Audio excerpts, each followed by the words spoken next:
ఏ పల్లెలలో పుట్టి ఎక్కడికి వెళ్ళి వచ్చినాం? అరే పల్లెలు మర్చిపోయినాం. పల్లె కాడ బతుకమ్మ పండుగ సంబరం అంట. పండుగకు మా అక్కలు వచ్చేది సత్తుపిండి సత్తు ముద్దలు ఎన్నెన్నో పిండి వంటలు చేసి పూల బతుకమ్మను పేర్చి ఆడుతూ ఉంటే చూడబోయేది.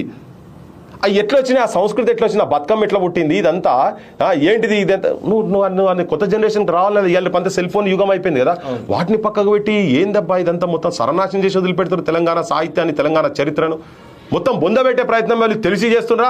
నాకు అనిపిస్తుంది కంటిన్యూస్గా చూస్తుంటే బై డిజైన్ దీన్ని ఎక్కడో నాశనం పట్టించే ఆలోచన ఉన్నదేమో అని అనిపిస్తుంది. ఇది కరెక్షన్ చేసుకోకపోతే ఒక ముఖ్యమంత్రి స్థాయి, మంత్రుల స్థాయి, ఉప ముఖ్యమంత్రులు వీళ్ళందరూ గా స్థాయి ఉన్న వాళ్ళు ఆల్రెడీ ఒకరోజు జరిగిందని చెప్పి బయట కూడా చర్చకు వచ్చింది. నెక్స్ట్ డే కరెక్షన్ చేసుకోవాలి కదా.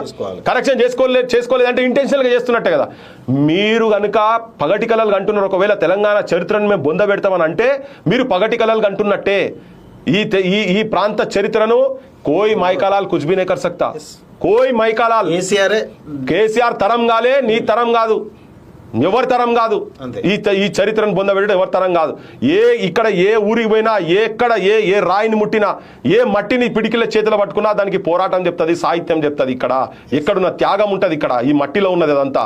సో మీరు వేసినటువంటి ఈ పిచ్చి స్ట్రాటజీలతో ఏం కాదు. 4 రోజులు స్పీడ్ బ్రేకర్ లెక్క అవుతుంది అంతే తప్ప జనం లోపటి సాహిత్యం ఎప్పటికీ బతుకుంటుంది అని చెప్పని చాలా క్లియర్గా వీళ్ళకు ఇది ఒక హెచ్చరిక. నేను చాలా క్లియర్ కట్గా చెప్తున్నా.